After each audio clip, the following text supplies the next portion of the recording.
Yeah, I mean, I think training's been really good. The intensity's there. I think the way we're looking at approaching it is we do see that we have 3 games in 7 days. 2 of them being home, 2 of them being against opponents that are very close to us in the table. So we know what type of opportunity awaits for us in here in this stretch, and also how we approach it is that we know that the large portion of this group is going to be called upon.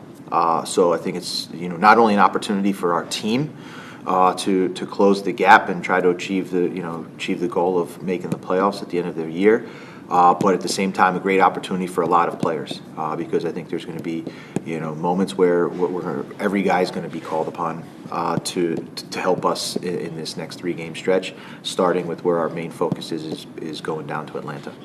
Thanks, Coach. We'll go to Jacob James.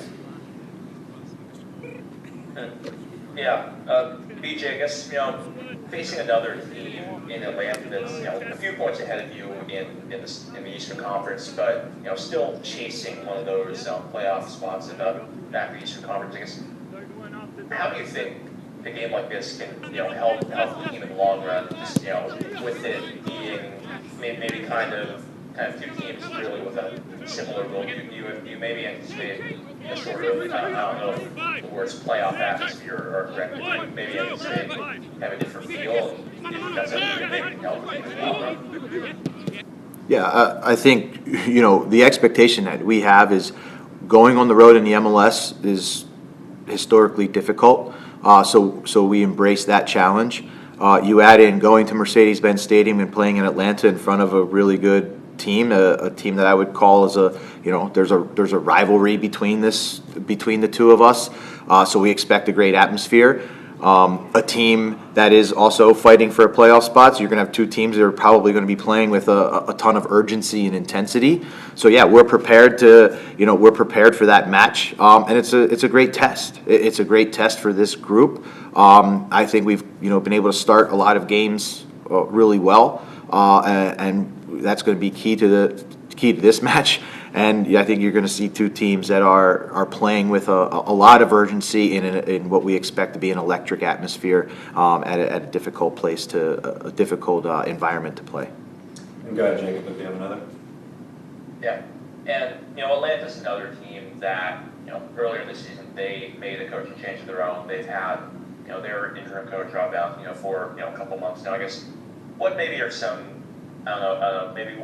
What do you think are maybe some advantages, disadvantages of coming in and facing a team that's in a somewhat pretty similar situation to you guys this year with having multiple coaches and having to adjust to that change? I mean, I think you look at Rob, and I have great admiration for Rob. He's a really good coach in this league. He's had an opportunity. I think it's his second opportunity to be the interim at Atlanta. He's been with the club for a long time. I think he's a steadying force for that group, and you can see the way that they play. They're very, very consistent. I mean, when you look at sort of their goals for, goals against, it's 38. I think it's 38 for, 36 against, or one way or the other way. So it's a team that I think is really balanced. Has really good attacking players. The new player that they brought in the window is excellent. I mean, just a remarkable left foot and playmaker. So for us, we're expecting a team that's probably has the same exact goals and objectives as we have, same amount of games left, and we're going to expect their best punch, and in return, I hope that they expect our best punch. Ben Wright? Yeah, BJ, I think it was after the Orlando game you mentioned maybe some increased competition for minutes and spots in the team. I'm just curious how much of the past 2 weeks has involved that, and kind of just what's your assessment of the squad and maybe some of the guys who haven't got as many minutes so far this season heading down into this stretch run? Yeah, this 2 weeks has definitely been part of that. Guys are going to have to come in and continue to earn their positions. This 2 weeks has provided that intensity and that training environment. We look at that we do have 3 games in 7 days, so there's opportunities for a lot of players. We're going to have players coming back off, I would say, from the injury list into the squad, available for selection at least. So again, just bringing more players in creates that competition. And that's what that's what we're about here. And also that's what we need to do to make sure that we're getting the best group each night to try and chase the result. So I think everybody's had a fair opportunity, and we'll sort of attack that game versus Atlanta with putting the best group forward. And go ahead, Ben. Yeah, that kind of leads into my next question. Obviously, Tyler's out for the year. I think Drew and Lucas and Sean and maybe Randall have been kind of getting closer. Do you have updates on them, and are you expecting any of those guys to potentially be able to play this coming week? Yeah, so obviously Patrick Yazbek is still suspended for one more match. Sean Davis and Drew Yearwood will be available for selection. They've been involved in team training. Randall Leal is also involved in team training, and Lucas McNaughton will not be available for selection. All right, thank you so much, Coach. Thanks, guys. We'll see you Saturday night. Morning, everybody. Thank you for the patience on the delayed starts. Today is our match day -2 media availability ahead of Saturday's match with Atlanta United, joined first by Amar Sejdić. Amar, the team's been off for a couple weeks now, starting Saturday with 3 matches in 8 days. What's it like to prepare for kind of a busy stretch run here after a little bit of a downtime? It's exciting. I mean, obviously, we've had a lot of time to train, work on things that we've been implementing in these games that have been going well and haven't been going well. So it's been good to kind of take a step back and really address the issues and kind of keep working on our craft and implementing the ideas that the coaching staff wants us to show on the field. So yeah, we're excited for a 3-game week. We're very optimistic, and yeah, we want all 9 points. Great, thank you. We'll go ahead and open the questions on Zoom. We'll start with Jacob Shames. Yeah, Amar, this team has only scored 1 goal in 4 games under BJ Callaghan. It hasn't scored an MLS goal in it's the last 4 games, I guess. But you've had plenty of opportunities. I guess how much of that maybe do you think just comes down to a degree of confidence where you're maybe in a slump and you kind of just need 1 goal to break out and can't get it?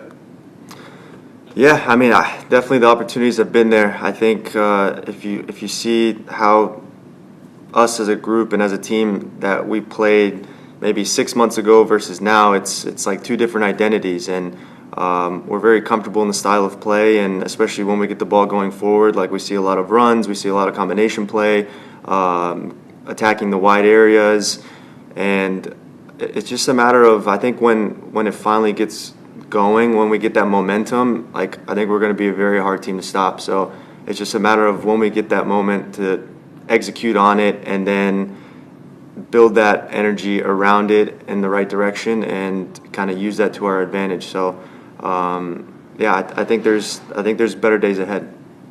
Jacob, go ahead if you have another.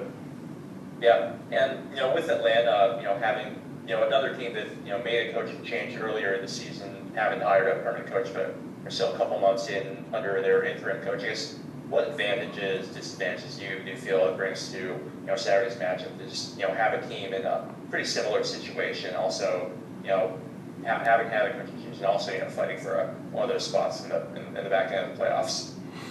Yeah, I mean, I'm very familiar with Rob Valentino. Obviously, when I was in Atlanta, he came in as the interim coach whenever the coach got fired there in 2021. So, yeah, he's a coach that's a big motivator, great guy, all about culture, all about team, and he's going to make sure those guys are, really ready going into Saturday. So it's going to be important that we don't respond to the intensity, but rather we set the intensity if we want to get 3 points away from home. So it's a great opportunity for us. Obviously, they're, I believe, 4 or 5 points ahead of us on the playoff line, and it's just it's really important that we get a good result from this game and put ourselves in a better position with the playoff line.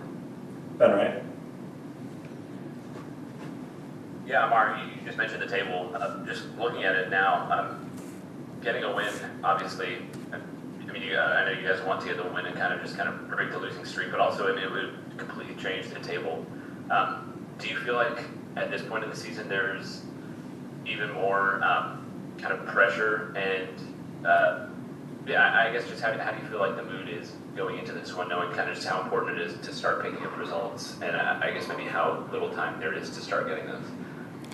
Yeah, I mean, nobody really wants to be in the position that we're at, say, given this time of year. But I think it's an opportunity to kind of show everything that we've been working on, and the fight that we have in the team, and the cohesiveness that we have, and what we're trying to implement from the new coaching staff.